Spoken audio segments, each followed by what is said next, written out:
old year ended on a winning high.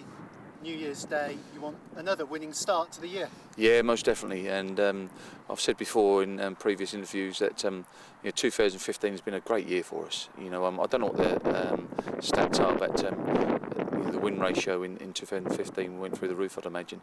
And it's been a really good year for us. Obviously, in the calendar year, it's been fantastic, and that's all credit to all the players and the staff, obviously. But the players, be it if they're here or not, have been absolutely fantastic. And roll on the new year. I can't wait. Yeah, when you look back, you think that playoff game against Bristol Rovers, to me that seems like it was a couple of years ago, but it was this calendar year. Yeah, and looking back, it was a great occasion. I don't want to go over old ground, but obviously we were all disappointed, obviously.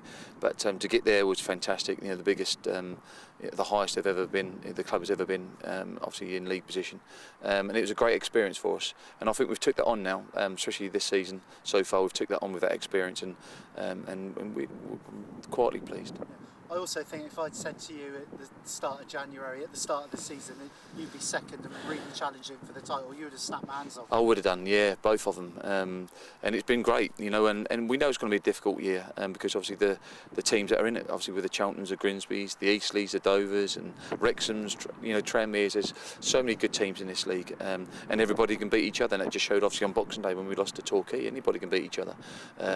But obviously we're looking forward to the New Year's Day, and it's with the cameras as well. We've done okay under the cameras this season, which is again more experience for us, more publicity for the club as well to be on the television, and obviously we've got a matter of obviously hopefully reversing the scoreline. Yeah. I've written that revenge is a dish best served cold, and that's what you want to do against Torquay. Of course, yeah. It doesn't matter if we played Grimsby on Boxing Day and we lost 4-1, or Torquay, like I said before, we lost 4-1 and thoroughly deserved that, and we weren't very good at all.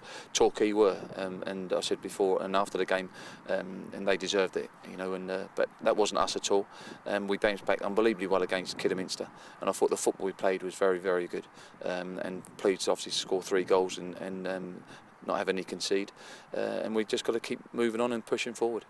The Torquay fans are absolutely fantastic for their team. Yes. On Boxing Day, but you're going to want that from your crowd as well. Yeah, we have to. Yeah, and like you said, I've been to Torquay about 3 times this season, and in the position they're in, and obviously the little troubles they're having at the moment, the fans have been fantastic for them. And obviously when they went 1-0 down against us, they were singing and got behind the lads, and like I say, our support has been great. They've been absolutely fantastic since I've been here.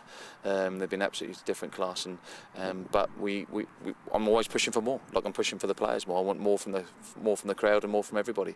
Because we don't want to stand still, and there'll be times in the game where it goes a little bit quiet, and that's when we need somebody with what I've said before, with flares. I know we can't say flares and everything else, but with balloons and the drum, get the drum going, and just get a proper atmosphere going, because it's we want to make our home ground a fortress, which it has been. A few of our fans may have a New Year's Day hangover, but with the kick-off at 5:30, that's going to give them a bit of a chance to recover as well. How do you prepare for a 5:30 kick-off? Just completely the same as a normal 3 o'clock kick-off, but obviously the time's differently. They come in obviously still an hour and a half before, and then so there's no difference really.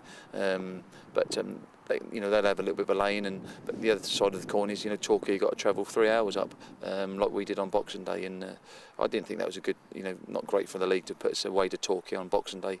It should be the Cheltenhams or Kidderminster, but that's by the by now. But no, there's no different preparation. The January transfer window will be open tomorrow. Brett Williams' loan is up after the game against Torquay. What's the situation with Brett? The situation really is that I've spoken to Stevenage. Stevenage speaking to Brett today, and whatever they say, it goes. I'm just waiting on what Stevenage wants to do with him. Apart from that, we're just keeping it open. Yeah, Brett's very keen to stay. I spoke to him earlier, so that's something that you agree with. Yeah, I want him to stay. Obviously, I've told Stevenage this, but like I say, Stevenage are going to speak to Brett today, and then see what happens. Yeah. And any plans for any shopping in January for yourself? Yeah, I'm looking through the window. Obviously, I'm looking through the windows and everything else. But like I said before, I'll only get people in that really will make a big difference. Because I love the players here. They've been absolutely fantastic. Every training session, they've been top draw. They give me everything every single game. And I don't want no one to come in just for the sake of it. You know, I'm very happy with the squad I've got. But if there's someone out there that just comes out of the blue, then maybe we can do something. And I guess it's a case of if it isn't broken, why fix it? Yeah, but then again, I don't want to stand still, Ash. You know, we can't afford to stand still. If there's, you know, like I said before, if there's someone out there that just jumps out of us, and then I like him, and then maybe we could do something. But I'm more than happy with what I've got here. I think the boys here just give me everything, and that's all I can ask for. And is there anyone likely to go out at the moment that you can say? Not yet. No one's phoned or obviously called or emailed me or anything like that. No, nothing at the moment. Okay. All right, and all the best. Thank you very much. Cheers. Thank you.